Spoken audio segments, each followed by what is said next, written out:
Hola a todos, bienvenidos nuevamente al curso en línea en el estudio de las cartas paulinas. Estamos en la unidad número 2. Comenzaremos estudiando la primera carta a los Corintios.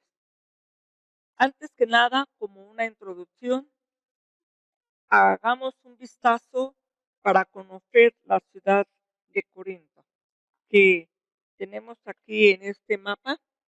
Aquí está ubicado la ciudad de Corinto. Realmente es un lugar muy estrecho de tierra, una franja que conecta al Peloponeso con la Grecia del norte. Realmente ese lugar era un punto estratégico, obviamente obligado para los que querían pasar de este lado aquí o viceversa, como también las embarcaciones que cruzaban de este lado de este puerto, que este puerto era el puerto de Cencreas por el lado de el Egeo, pero también el otro puerto, el del Equeo, del Golfo de Corinto. Este lugar era sumamente estratégico y el paso era obligado. Decían que rodear Malea era pues muy peligroso, tanto que había un dicho que si vas a rodear Malea, deja testamento, porque a lo mejor no regresas, ¿verdad? Entonces, realmente es una franja muy angosta, es una cintura, digámoslo así, de 8 kilómetros de ancho. Entonces, realmente muy estrecho. En este lugar había un paso que le llamaban Diolcos, que significa el lugar de arrastre, porque cuando venían las embarcaciones, para evitar este rodeo, lo que hacían era bajar todo lo que estaban transportando y pasarlo por tierra al otro extremo y ponerlo en nueva embarcación y quizás de allí continuar el viaje. O bien, en un momento dado, pues eso obviamente, hacer ese tipo de pasos de transportes tanto terrestres era una gran ganancia económica para la ciudad, ¿verdad? Así de que era un puerto donde podían llegar cosas importadas de todos lados. De ahí que podemos pensar que esta es una ciudad que podían darse el lujo de tener todas las cosas muy preciadas de esos tiempos, ¿no? Fragancias, aromas, telas, alimentos y muchas cosas que pasaban por ese lugar. Cuando Pablo visita la ciudad de Corinto, más o menos está teniendo 500,000 de habitantes. Pablo visitó este lugar allá en su segundo viaje misionero. En la parte alta del istmo está el lugar de la Acrópolis, un lugar donde estaba el templo de Afrodita, la llamada diosa del amor, pero en ese lugar había 1000 sacerdotisas sagradas, supuestamente, ¿verdad? Que eran prostitutas y que pues ellos descendían a las calles de Corinto para cumplir su ministerio y obviamente pues arrastrando aquí a la ciudad, a la gente en una vida muy licenciosa sexualmente. Esta ciudad de Corinto, por este paso tan obligado y estratégico para el comercio, llegó a ser un lugar bastante de mucha riqueza, un lugar también lugar para placeres, para borracheras, para libertinaje, para la degradación. Decían que Corinto era la feria de las vanidades.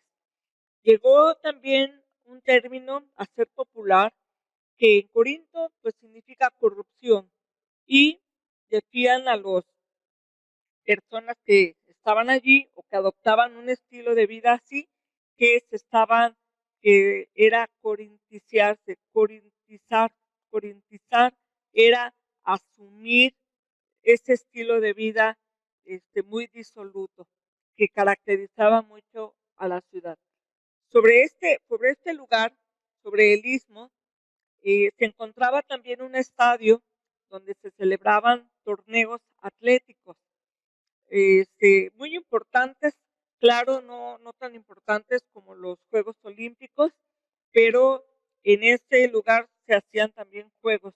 Y Pablo, al dar referencia a ello, allá en el capítulo 9 del versículo 24, cuando dice: ¿no sabéis que los que corren en el estadio, todos a la verdad corren, pero uno solo se lleva el premio?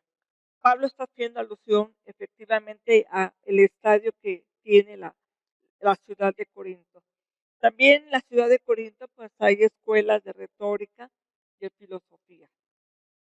Es un lugar importante. Bien, ¿cómo es que llega el evangelio a Corinto? ¿Cómo se funda esa iglesia? Pablo lo dice primeramente allá que en la carta a los Corintios 2:3 dice: cuando estuve entre vosotros con debilidad, mucho temor y temblor. Sin embargo, él llegó no con palabras de sabiduría, sino con la demostración del Espíritu y de poder, siempre haciendo énfasis en la predicación de Cristo. El libro de los Hechos, en el capítulo 18, nos narra allí la estancia de Pablo en Corinto, esa primera visita que él hace para establecer allá la iglesia. En este lugar, en Corinto, dice en el capítulo 18 que él se encuentra allá con una pareja, Aquila y Priscila, que ellos habían venido de Italia, y se encuentra con ellos, hace un buen equipo de trabajo, ya que practicaban el mismo oficio, ellos hacían tiendas. Pero dice aquí la narración de Hechos que él discutía en la sinagoga todos los días de reposo y él persuadía a judíos y a griegos.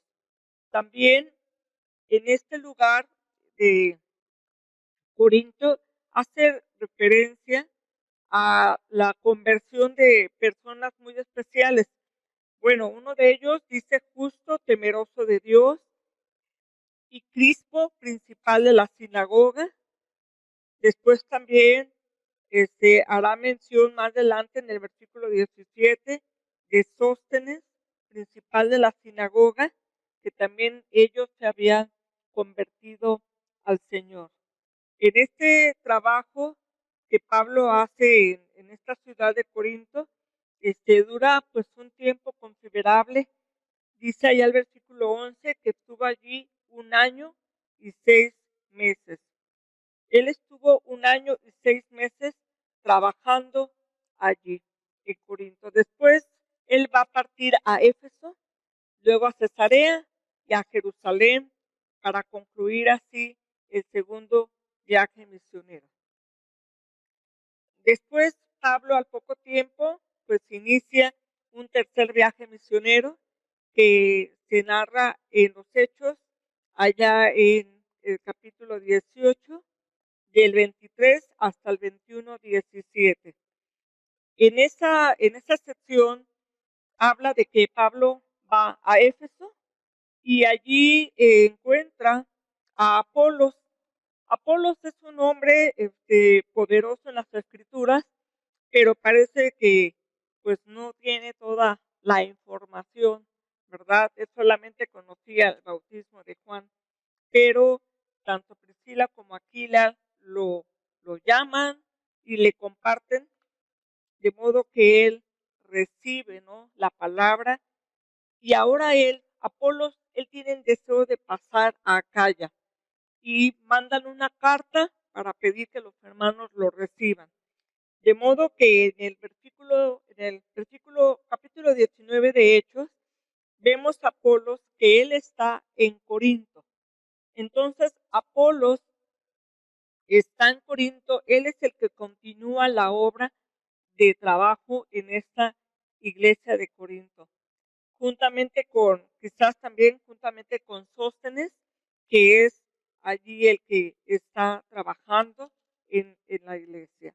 Y también Pablo hará referencia en la carta, al final de la carta de los Corintios, donde hace una recomendación, donde pide que se sometan o que se sujeten al liderazgo de Estéfanas. Entonces ellos son los líderes de esta iglesia en Corinto. Bien, la carta, hablando ahora propiamente de la carta de los Corintios, la primera carta de los Corintios, se está fechando, la fecha de su elaboración es entre el 55 y 56. Y el lugar de redacción se estima que fue en Éfeso.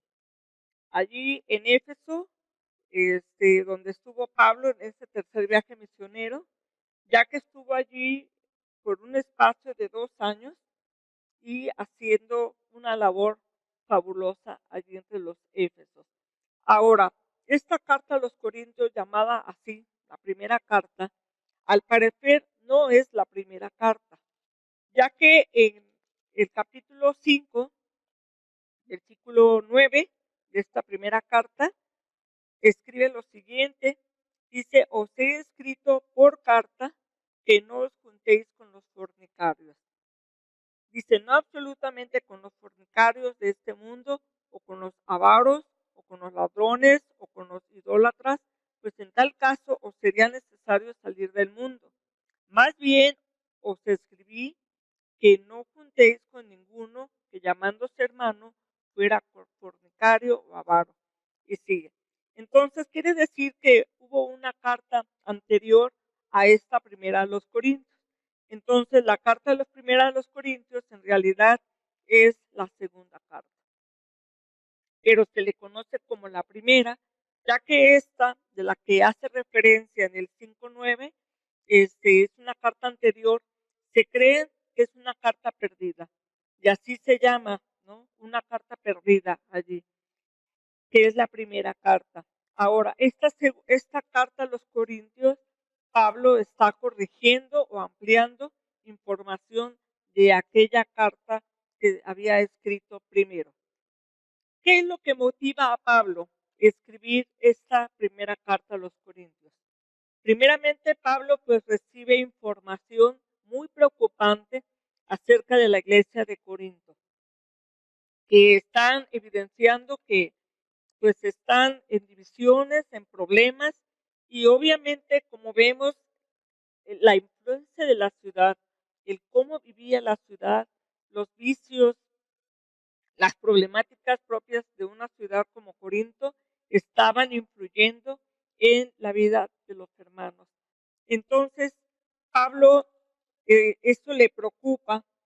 Primeramente, en el 1:11 de esta carta que estamos estudiando, dice, porque he sido informado acerca de vosotros, hermanos míos, por los de Cloé, que hay entre vosotros contiendas. Cloé parece ser que una mujer que fue a visitar a Pablo allá a Éfeso y le contó, ¿verdad?, sobre la problemática que estaba pasando la iglesia.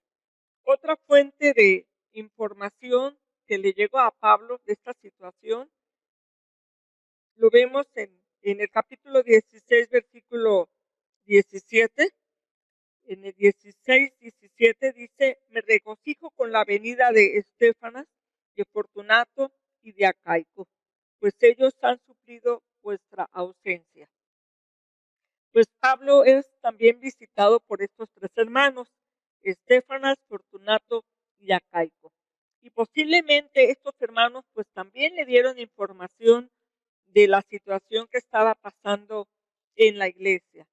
Pero también ellos mismos seguramente fueron los portadores de una carta que la misma iglesia de Corinto está enviando a Pablo. Dice allá en el 7:1, dice, en cuanto a las cosas que me escribiste, entonces parece ser que ellos han escrito una carta a Pablo, donde le están planteando varias situaciones que a partir del capítulo 7, Pablo estará contestando usando esa frase, pues bueno, en cuanto a esto que ustedes me están preguntando, mi recomendación es lo siguiente. Hay varias introducciones en cuanto a esto, ¿verdad? Él está tratando varias problemáticas. Bueno, es una lista muy larga de los problemas que tiene la iglesia y vamos a mencionar solamente la ubicación del pasaje donde se menciona el problema, porque al pasar, al estudiar brevemente los capítulos de esta carta, pues los estaremos abordando un poco más. Pero para empezar, estamos viendo que en el 1, del 12 al 13, está hablando problemas de divisiones. Unos son de Pablo, otros de Apolos, otros de Cefas, y total, hay mucho partidismo en la iglesia. Otro problema muy grande que se presenta es en el capítulo 5, versículo 1 y 2, donde se habla de un caso de inmoralidad, ¿verdad? De fornicación, tan grave que ni siquiera entre los gentiles se mencionaba. En el 6:6 habla de que entre hermanos hay pleitos, van a juicio ante jueces incrédulos. En el 6:9, cuando él dice, no sabéis que los injustos no heredarán el reino de Dios, no erréis ni los fornicarios, ni los idólatras, ni los adúlteros, ni los afeminados, ni los que se echan con varones, ni los ladrones, ni los avaros, ni los borrachos, ni los maldicientes, ni los estafadores heredarán el reino de Dios. Dice, esto erais algunos, ¿verdad? Mas ya habéis sido lavados, ya habéis sido santificados. Pero al nombrar esta serie de problemas o de pecados, podríamos decir que no faltaría que algunos sí todavía tuvieran problemas con esas situaciones, ¿verdad? Idolatría, adulterio, sodomía, avaros, borrachos, maldicientes. En el capítulo 7, Pablo está tratando los problemas que ellos han planteado respecto al matrimonio, y no solamente respecto al matrimonio, también en cuanto a la soltería, en cuanto a las vírgenes, en cuanto a las viudas, que si se pueden o no se pueden volver a casar. En el capítulo 8 trata el problema sobre lo sacrificado a los ídolos. Si pueden o no comer carne, ese es otro problema. En el capítulo 11, versículo 17, vemos que también hay otro problema que presenta la iglesia en cuanto a la cena del Señor, ¿verdad? Allá se ponen en evidencia que hay ciertos abusos y ciertas problemáticas que se dan en este evento o en este momento tan especial que debiera de ser el compartir la cena. De los capítulos 12 al 14, Pablo está presentando otro problema más que se da en la iglesia, el de los dones espirituales. Pablo dirá allá en Corintios 1 que la iglesia tiene todos los dones. Es una iglesia que tiene todos los dones, pero tienen problemas con eso. Así de que en estos capítulos de 12 al 14, él va a abordar esta situación. Sin embargo, ante toda esta problemática que tiene la iglesia, Pablo manda a Timoteo. En el capítulo 4, versículo 17, dice, por esto mismo os he enviado a Timoteo, que es mi hijo amado y fiel en el Señor, el cual os recordará mi proceder en Cristo, de la manera que enseño en todas las partes y en todas las iglesias. Timoteo va a Corinto para pues tratar de arreglar o ayudarles en todos estos problemas. Y obviamente es muy seguro que él es el portador de esta carta, porque él está pidiendo, Pablo está pidiendo allá en el capítulo 16, versículo 10, que traten bien a Timoteo. Dice, si llega allá, Timoteo, mirad que esté con vosotros con tranquilidad, porque él hace la obra del Señor. Así de que Pablo exhorta que lo reciban bien. Ahora, aparte de que les ha escrito, de que les ha enviado a Timoteo, Pablo también está prometiendo hacerles una visita, precisamente por la gravedad de la situación que está viviendo esta iglesia. Allá en el 4:19, él comenta lo siguiente, dice, pero iré pronto a vosotros, si el Señor quiere, y conoceré no las palabras, sino el poder de los que andan envanecidos. Envanecidos son aquellos que andan causando todos esta serie de problemas. Y Pablo, al hacer la indicación de que quiere hacer la visita, en el 16, él les dice cómo espera hacer esta visita. Dice en el 16:5, iré a vosotros cuando haya pasado por Macedonia, pues por Macedonia tengo que pasar. Pablo está ofreciendo pues esa visita. Ya veremos cuando veamos la segunda carta a los Corintios que esto llega a ser también un problema, esa visita de Pablo. Bueno, con este panorama así a grandes rasgos, vayamos a la carta, al capítulo 1. Vamos a ir avanzando solamente en algunas secciones importantes. Versículo 1. Pablo, llamado a ser apóstol de Jesucristo por la voluntad de Dios, y el hermano Sóstenes. Pablo dice llamado a ser apóstol. Pablo sabe que no es uno de los 12, ¿verdad? Dado que él había sido perseguidor de la iglesia, pero sin embargo él da un argumento en esta carta muy fuerte. En el 15:8 dice, y al último de todos, dice el 7, perdón, dice, después apareció a Jacobo, después a todos los apóstoles, y al último de todos, como a un abortivo, se me apareció a mí. Porque yo soy el más pequeño de los apóstoles, que no soy digno de ser llamado apóstol, porque perseguí a la iglesia de Dios. Pero él habla de que se le apareció el Señor, y obviamente allá en la narración que hace de su conversión en Hechos 9, él está hablando de esa aparición que tuvo y ese encuentro que tuvo con Jesús. De modo que lo pone en igualdad, lo pone en el mismo derecho de ser llamado apóstol. Y dice aquí con Sóstenes. Decíamos allá en Corinto que Sóstenes era uno principal de la sinagoga que se había convertido en la iglesia de Corinto. Sin embargo, lo vemos aquí en Éfeso. Posiblemente él haya tenido que dejar la ciudad pues por la persecución, por todo lo que los judíos estaban causando en la obra. Ahora, viendo que esta iglesia tiene un problema muy serio sobre la cuestión de las divisiones, unas divisiones en muchos asuntos y entre las personas. Así que Pablo, con mucho tacto, ya estará planteando desde este saludo la idea de la unión, ¿no? Bueno, más que idea, el que ellos puedan tener una conciencia clara de la necesidad y del imperativo de estar unidos. Dice allí en el versículo 2 a la iglesia de Dios que está en Corinto.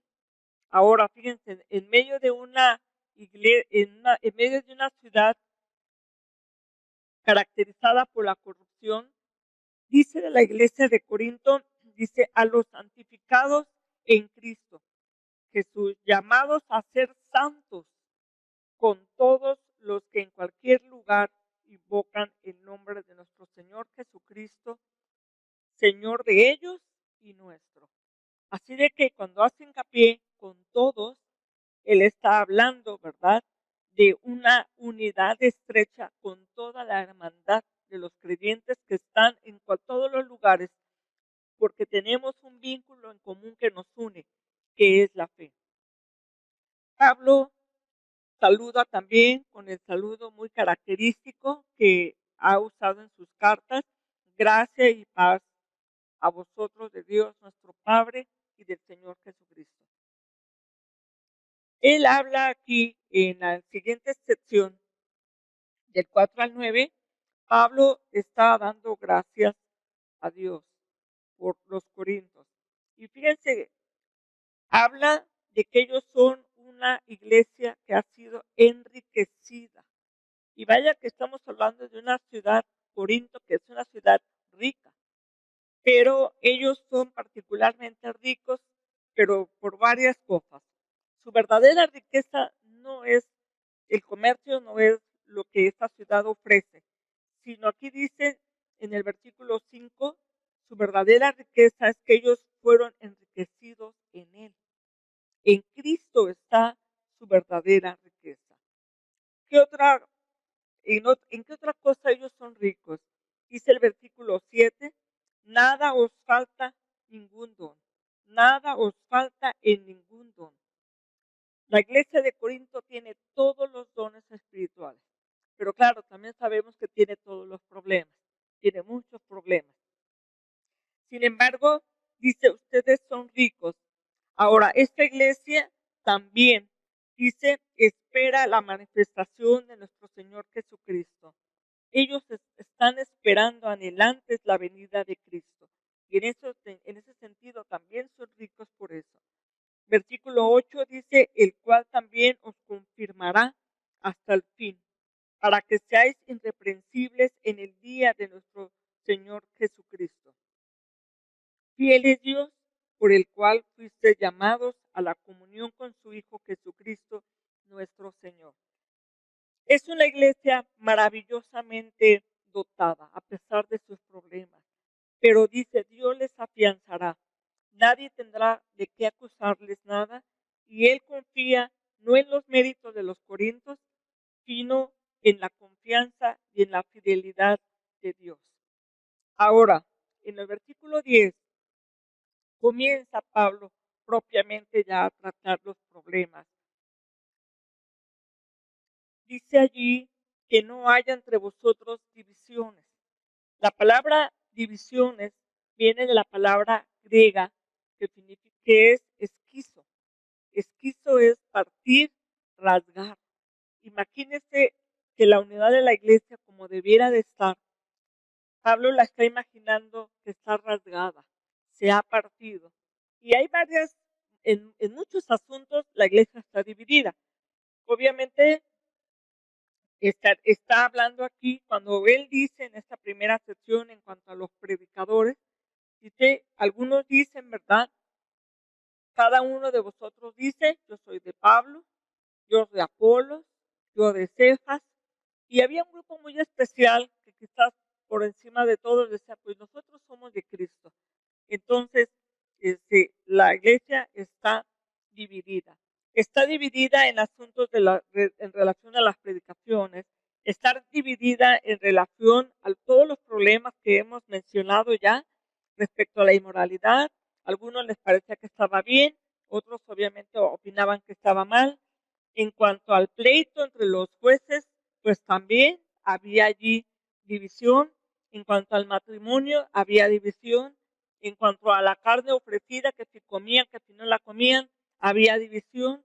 En cuanto a cómo deberían de comportarse las mujeres en la iglesia, también había división. En la iglesia, en la cena del Señor, en relación a los dones espirituales, aún en la opinión respecto a la resurrección, también había diversidad de opiniones. Entonces, es una iglesia que está dividida allí. Pablo menciona en el versículo 14, dice, doy gracias a Dios que a ninguno de vosotros he bautizado, sino a Crispo y a Gallo. También dice, bauticé a la familia de Estéfanas. En el versículo 16 lo menciona. Pero sobre todo, él hace hincapié, Cristo me mandó no a bautizar, sino a predicar la cruz de Cristo, la muerte y la resurrección de Jesús. Ahora, aquí hay algo interesante porque está mencionando a Gallo. Bueno, más adelante estaremos hablando de la carta a los romanos, pero esta carta a los romanos la escribe desde su estancia en Corinto. Y cuando hace los saludos de los romanos, dice allí, os saluda Gallo, hospedador mío y de toda la iglesia. Cuando escribe a los romanos, Pablo está en Corinto. Entonces les está diciendo a los romanos, les saluda Gallo. Y resulta que Gallo, pues es, el, es el hospedador de Pablo, pero en su casa es donde se reúne o donde está la iglesia de los Corintios. Bueno, entonces con esta situación de divisiones del liderazgo, Pablo hace una pregunta allá. ¿Fue crucificado Pablo? Y él se pone de ejemplo, ¿verdad? Fue crucificado Pablo. No está diciendo si fue crucificado Apolos, ¿verdad? O si fue crucificado algún otro de los líderes de la iglesia, sino él se pone de ejemplo. Ahora, Pablo pone énfasis, ¿verdad? Sobre todo, sobre todas estas divisiones, la prioridad o lo relevante es la predicación de la palabra de Dios. ¿Por qué? Dice aquí que la predicación, dice en el 4:20, dice, porque el reino de Dios no consiste en palabras, sino en poder. Bueno, es poder, la predicación es poder. Para algunos es locura, dice, pero la palabra de Dios es poderosa para todos. Él exhibe el poder de la predicación de Cristo. Él menciona ya en el 1:21 que en el 22 dice, los judíos piden señales, los griegos buscan sabiduría. Ante ellos, estos investigadores, especuladores, y como resultado de esa insensatez, Pablo dice, nosotros solamente predicamos a Cristo. Solamente predicamos a Cristo, no buscamos la sabiduría. Y no es porque Pablo no sea una persona que tenga la sabiduría, pero él habla de no la sabiduría terrenal, sino la sabiduría de Dios. De hecho, él dice allá en el 30, dice, más por él estáis vosotros en Cristo Jesús, el cual nos ha sido hecho por Dios sabiduría, justificación, santificación y redención. Dice, para que como está escrito, el que se gloríese en el Señor. Y ahí vemos una cita de Pablo de Jeremías 9:24.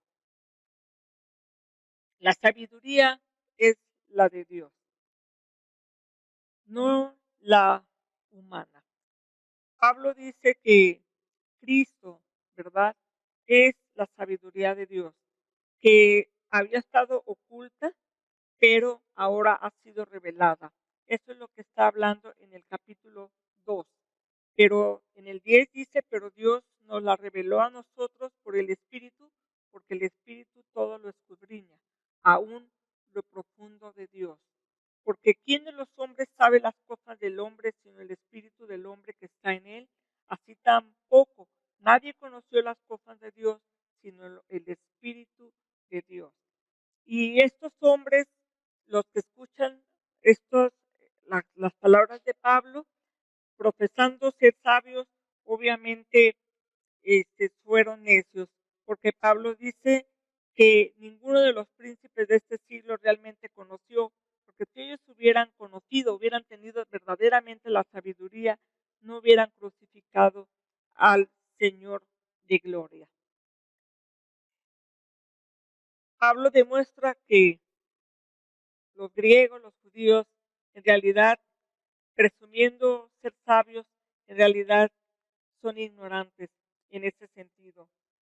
El mismo Pedro en el Pentecostés comentó sobre la ignorancia de los judíos al crucificar a Cristo. Pablo va a hablar de 3 tipos de hombres, de personas. En el 2:14 hace la mención, dice, el hombre natural. ¿Quién es el hombre natural? Dice, el que no percibe las cosas que son del Espíritu de Dios, porque para él son locura. No las puede entender, porque se han de discernir espiritualmente. Esta palabra de discernir espiritualmente, Pablo la emplea solo aquí, en esta primera carta a los Corintios.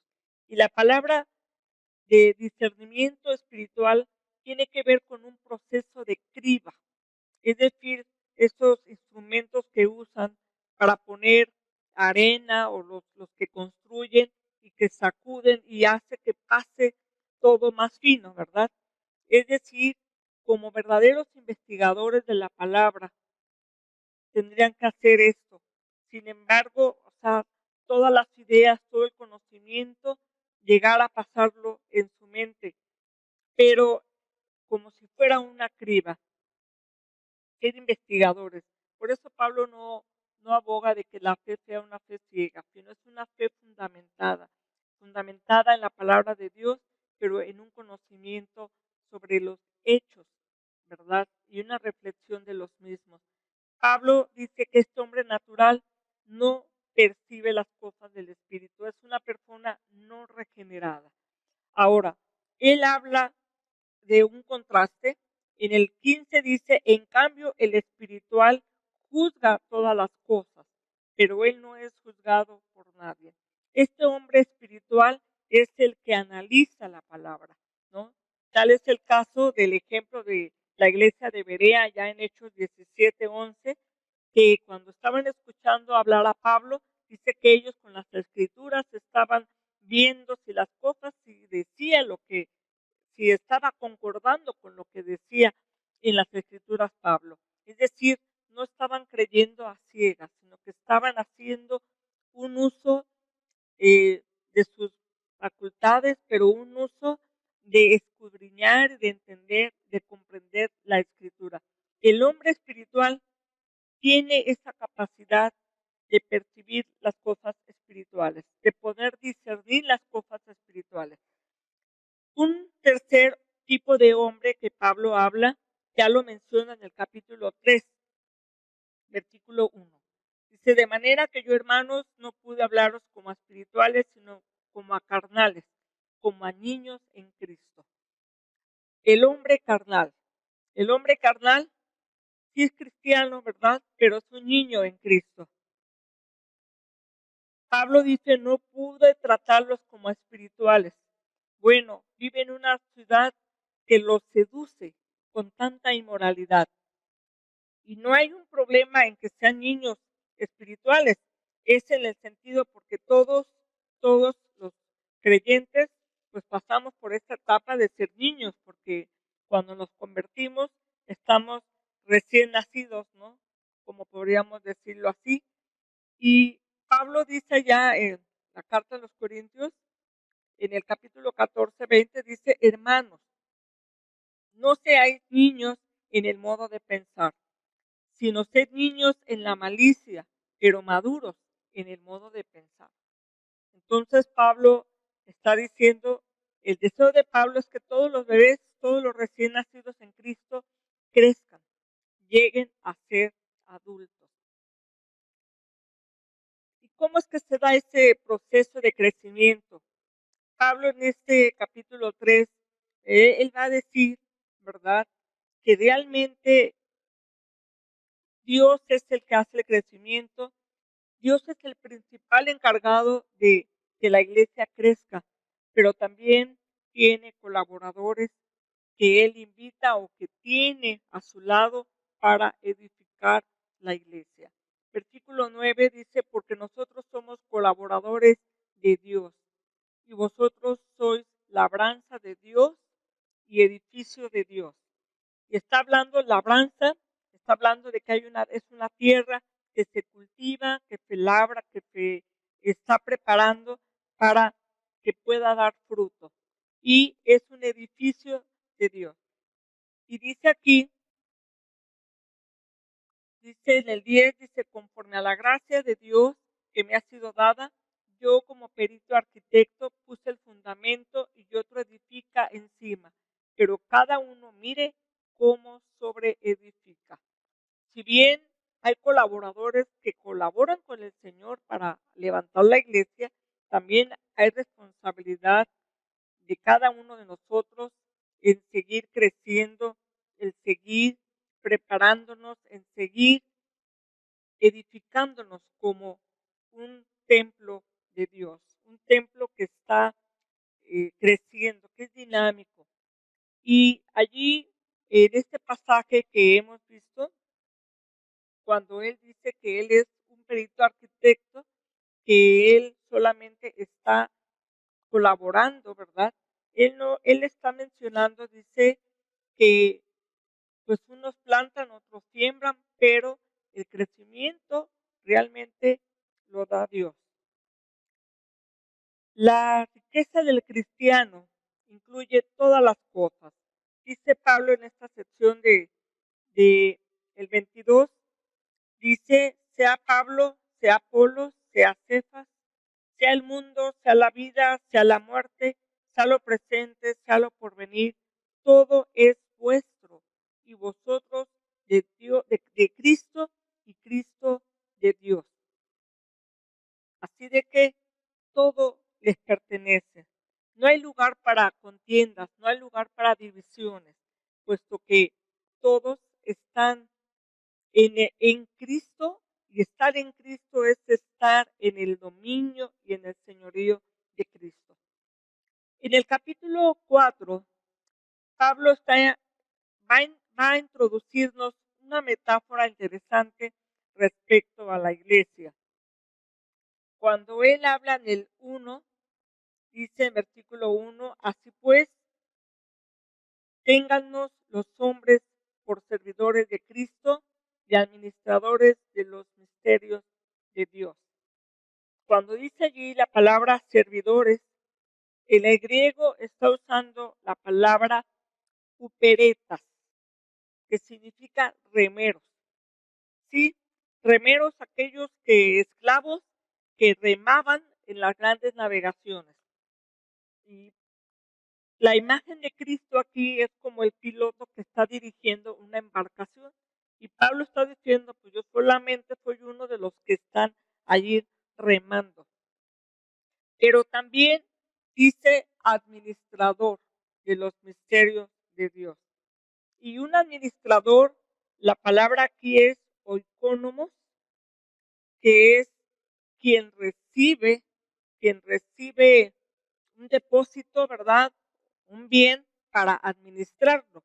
Y se espera en este caso, él como administrador, lo que ha recibido de Dios, él lo comparte con la iglesia. La iglesia es la casa de Dios. Y eso lo va a ampliar o lo vamos a conocer más en Primera de Timoteo 3:15, cuando él le dice a Timoteo para que sepas cómo conducirte en la casa de Dios.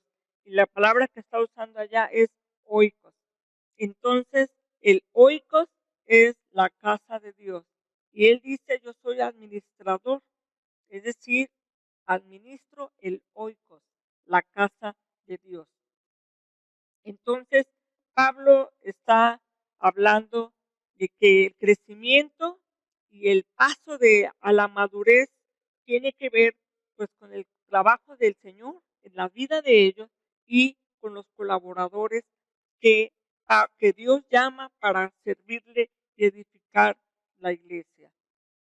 Él dice allá en el 4:6, dice, por esto, hermanos, lo he presentado como ejemplo en mí, en Apolos, por amor de vosotros, para que nosotros aprendáis a no pensar más de lo que está escrito, no sea que por causa de uno os envanezcan unos contra otros.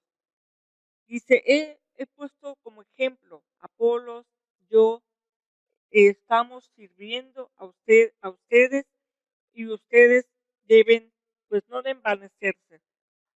Ahora, cuando habla de los que se han envanecido, ahora Pablo va a introducir con un hiriente sarcasmo, podríamos llamarlo así, todo un contraste entre esos que se han envanecido. Y lo dice ya en el versículo 8, allí comienza, dice, ya estáis saciados, ya estáis ricos, sin nosotros reinar. Ojalá reinases para que nosotros reinásemos también juntamente con ustedes. Porque Pablo dice, Dios dice, nos ha exhibido a nosotros los apóstoles como postreros, como a sentenciados a muerte, pues hemos llegado a ser espectáculo al mundo, a los ángeles y a los hombres. Dice, nosotros somos insensatos por amor de Cristo, mas vosotros prudentes en Cristo. Nosotros débiles, mas vosotros fuertes. Y va a ser la comparación, ¿verdad? Nosotros ignorantes, nosotros débiles, nosotros despreciados, nosotros padecemos hambre, nosotros tenemos sed, andamos mal vestidos, somos abofeteados, no tenemos morada fija, nos fatigamos trabajando, nos maldicen, padecemos persecución, nosotros nos difaman, y hay algo tan fuerte que llega a decir Pablo que en el versículo 13, escoria del mundo, en pocas palabras, basura del mundo, el desecho de todo, el desperdicio. Pablo no es que tenga baja autoestima, pero está haciendo una comparación por los envanecidos que están en esta iglesia, ¿no? Nosotros somos lo peor, ustedes son lo máximo, ¿verdad? Ahora, Pablo no está diciendo esto para avergonzarlos, sino para amonestarlos. Dice allí, para amonestarlos como hijos amados. Ahora, aunque haya tanto partidismo y tanta división, Pablo dice, bueno, por mucho que tengan padres, a ellos, yo, en el versículo 15 dice, yo os engendré por medio del Evangelio. Y por eso pide que lo imiten a él. Él puede colaborar con sus colaboradores. Hay unidad y eso él espera que haya también en la iglesia. Y por eso es que manda a Timoteo.